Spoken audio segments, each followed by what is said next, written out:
رمضان.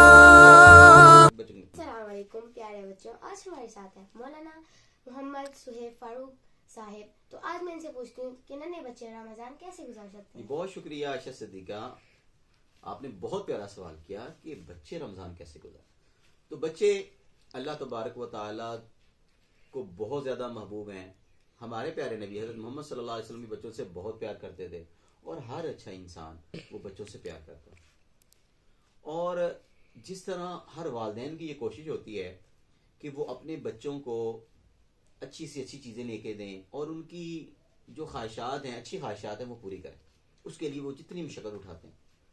تو جو اللہ تعالیٰ ہیں، جو ساری کائنات کے خالق مالک ہیں، جنہوں نے ساری کائنات کے بچوں کو پیدا کیا ہے، جو ماں سے 70 گنا زیادہ اپنے بندوں سے پیار کرتے ہیں، تو اللہ تبارک و تعالیٰ تو رمضان مبارک کے اندر جیسے بڑوں کو بہت زیادہ نیکیاں دینا چاہتے ہیں اور انعامات دینا چاہتے ہیں، تو بچوں کو بھی اللہ تعالیٰ بہت زیادہ، سب سے زیادہ انعامات دینا چاہتے ہیں. سبحان اللہ.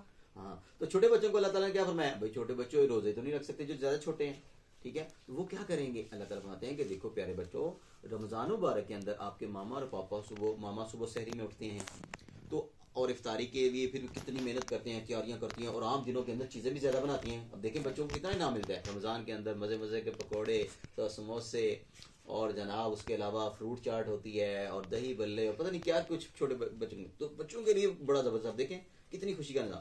تو ان کو چاہیے کہ اب عام دنوں سے زیادہ ان کو چیزیں مل رہی ہیں تو اپنے ماما اور پاپا کا شکریہ ادا کریں سب سے پہلے، ٹھیک ہے. اللہ کا بھی شکر ادا کریں کہ اللہ تعالیٰ آپ نے ہمارے دسترخوان پہ اتنی ہمیں نعمتیں دی ہیں، ٹھیک ہے. اور پھر وہ کیا کریں چھوٹے بچے، وہ ان چیزوں میں سے جو گھر کے اندر دسترخوان پر پڑی ہیں ان میں سے کچھ چیزیں اٹھا کے دے کے ان کی ماما ان کو دیں، اور ایک پلیٹ کے اندر رکھ کر اس کو اپنے ہمسایوں میں جو اڑوس پڑوس میں غریب ہیں، ان کے دوست ہیں، سہیلی ہیں، ان کے گھر میں جائیں، بھائی آپ بھی کھولے روزہ، ٹھیک ہے. اس کے علاوہ ماما پاپا کے ساتھ دسترخوان لگائیں، اس میں ان کی مدد کریں، ٹھیک ہے نا جی. اور نماز پڑھیں اور قرآن پاک کی تلاوت کریں، ٹھیک ہے. اور جھوٹ نہیں بولیں، عام دنوں میں جھوٹ نہیں بولنا چاہیے. اور ہاں رمضان مبارک کے اندر کیوں؟